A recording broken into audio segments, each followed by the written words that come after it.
You have no idea how happy I am to be here. With 6 kids, 8 and under, you can imagine how badly I wanted out the house. 6 kids, 8 and under. You can imagine we didn't quite plan it that way. I'd have a glass of wine to relax and bang, a baby. Every time we'd go to a wedding, I knew I was in for it. Love in the air, free Merlot, dancing. Less than a year later, another baby.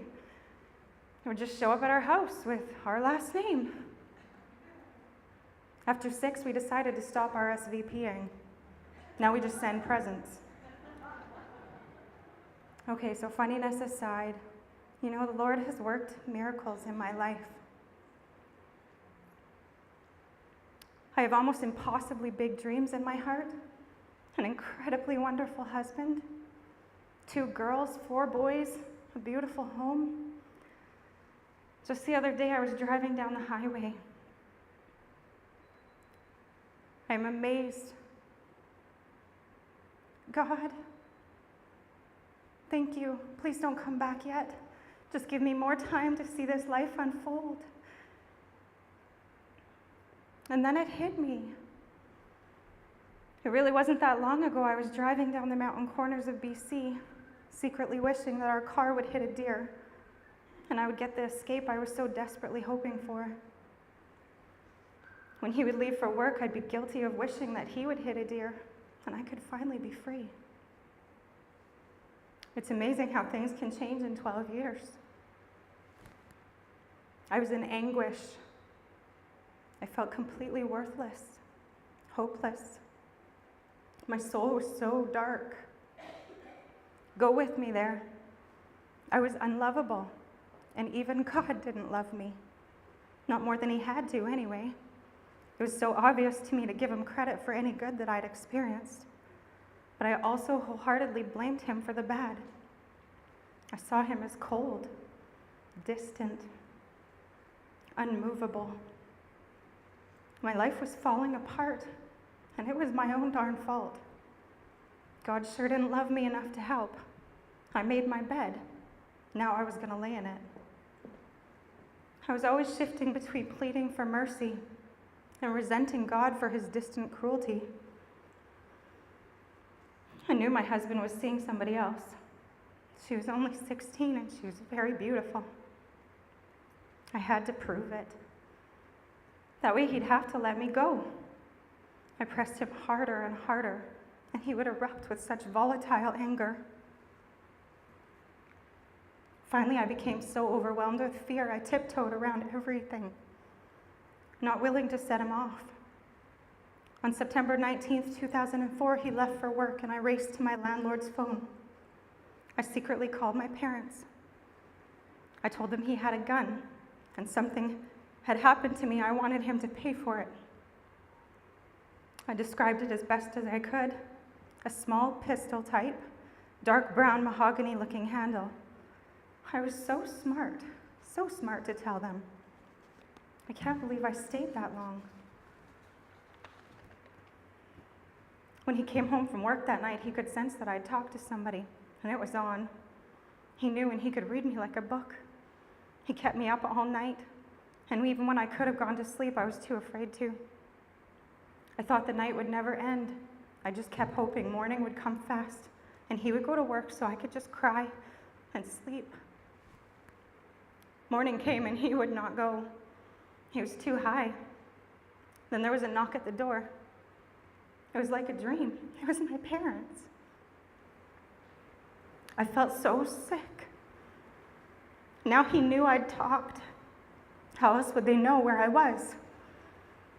I couldn't believe they'd driven 12 hours to see me. I didn't know they were coming.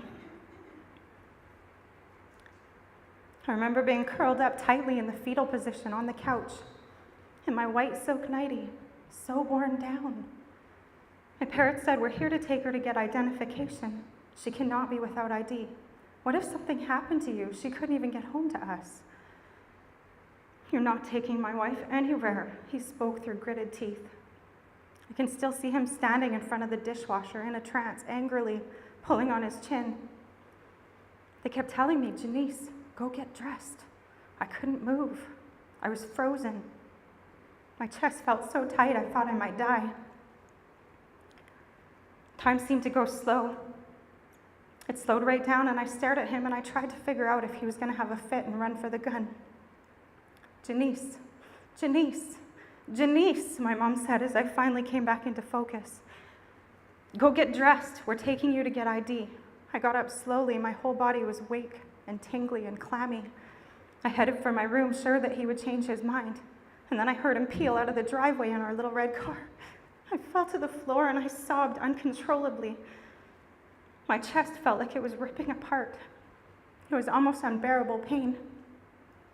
The next thing I remember is finally having a meal in front of me, but being completely unable to eat. My skinny anorexic frame refusing the very thing that I needed. We went to order ID and I got back into the vehicle. All I could think was, how am I going to fix this? He will be irate by now. Quick, think of an excuse. As we came up to the turn that led to my house on Kelly Lake Road, I felt overwhelming dread. Only my parents turned the opposite way. I laid down completely relieved. I just needed sleep. I was so worn out. I cried and I laid down saying nothing. I was safe. I was so safe. It was such a long road to healing after that. I have never seen him again since September 20th, 2004. Although I heard his voice once. After my dad alerted me I was there, I ran and hid in the lowest level under the stairs. I could hear my dad saying, she's not here. You're not allowed to be here. Court order. Darlene is calling the police. You need to go. Panicked, my breathing was so loud. I remember being afraid that he could hear it from upstairs. I remember feeling the brown Afghan, the weight of it that my grandma made heavy, heavy on my head. My hot, moist breath making it harder and harder not to grasp for air. My heart was pounding wildly.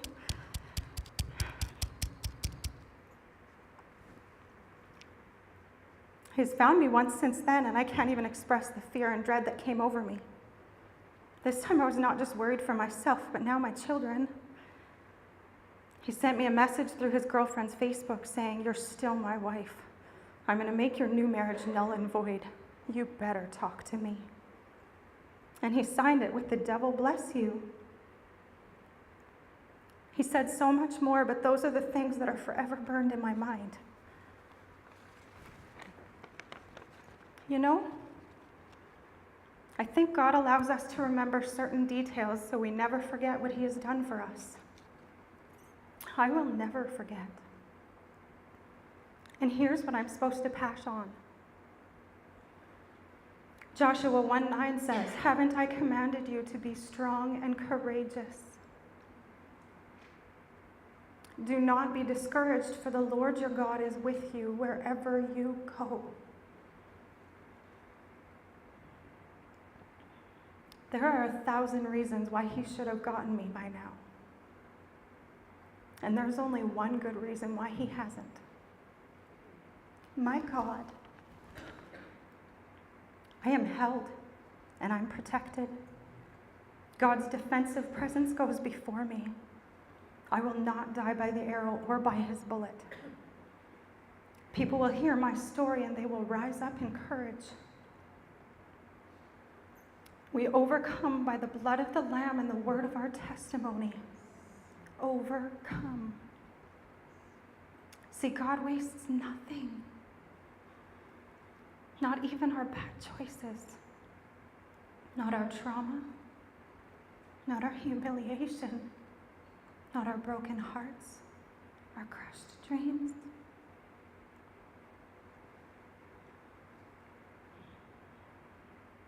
He transforms them into something beautiful if we will just cooperate with him. I do not believe God alone causes our darkest moments, but he uses them.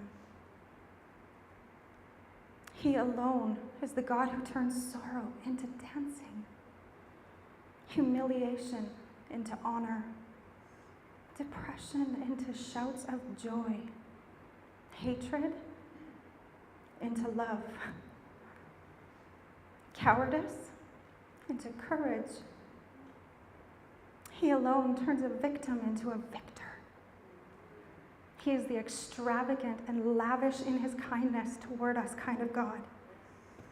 He rewrites our stories into what he wanted them to be to begin with. It only takes our surrender to his will and his way. He has shown me mercy, so much more than I deserve. He has been kind to me in a way that chases out all of my rebellion. He is so good that although I ran off on my own way, as soon as I returned, he embraced me, he blessed me, restored me, and he's been relentlessly kind to me ever since, in every way. So listen up, girls. There are times when my mind tries to drag me back to fear, self-protection, justification for my brokenness. Times when I spend some of the present on those old poison memories. When I excuse my reaction, my fear, my reservation, based on the past I once experienced. But I'm learning not to stay there. God is reminding me it no longer belongs to me if I gave it to him. Him, the creator of heaven and earth. Him who made everything we can see, smell, taste, touch, and hear. And to think he couldn't make something beautiful out of the broken mess I hand him, that's crazy. He can. And he will. And he is. I'm learning to live unafraid, unbroken, completely undone for my King. I'm learning to take off the lenses of my pain and instead choose to see things through the lenses of his word. When I slip up, I can almost hear him saying, "Baby, it's okay. Keep going. Look how far you've come." I've been learning so much from Pastor Daniel. What an incredible man of God. The thing that keeps replaying in my heart is that we must fight to be present. Live here in the moment, in the day. The war is in our minds. Psalms 118:24 says, "This is the day that the Lord has made. We will rejoice and be glad in it." See, if the enemy's goal is to be worshipped, then there's power in refusing to worship him. Worship is when we give our time, our money, our attention to something. By focusing on our wounds, we worship the enemy. By thanksgiving and rejoicing in today, we worship our God. And because that's what we were created to do, it brings so much joy. It takes courage to be present, courage to forgive, courage to rest in knowing it's not what we make of our lives. It's what God makes of it. We can no longer make excuses for ourselves. We cannot blame a bad attitude on triggers from the past or deep, still festering wounds. We just have to let the wounds heal and stop poking at them. Take responsibility for how we show up emotionally. We, at the mercy of God, learn to stop blaming others for our actions, reactions, and attitudes today. It's so freeing to release the past, to live right here in the present, finding things to rejoice about, creating them if we must, to write a new story, a better story, one so worth rejoicing. We learn to place our focus on God and what he has done for us, and on the people he puts right in front of us.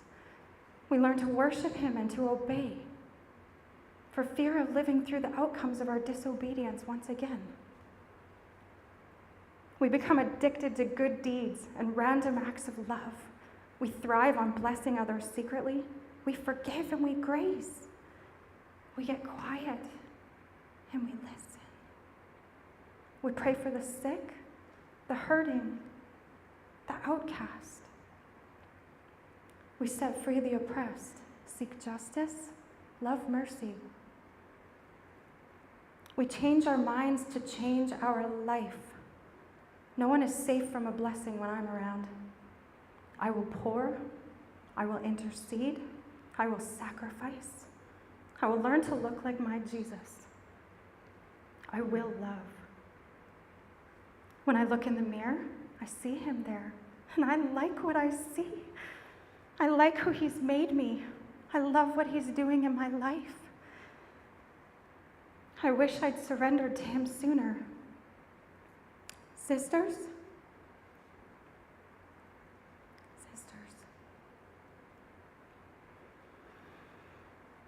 I challenge you to make a firm resolve to release the past and live for today, to be so busy lighting up the souls of others around you that you lose the ability to get stuck in your own pain. Pray for those who've wounded and traumatized you. Let God release you from living under the curse of bitterness. Let him flood your soul with the glory light of Jesus, the resurrection power that defeats anything related to death. Dunamis, the power that makes you excellent of soul, the power to perform a miracle, and let the first one be in your today. Redeem the day. No longer will I allow the enemy to steal from me. Nope. No longer will he take my joy, or my peace, or my hope, my love, my relationships, my dreams, my endeavors. No longer will I hand them over to him. It is my choice. It's my choice. And I choose to be a victor.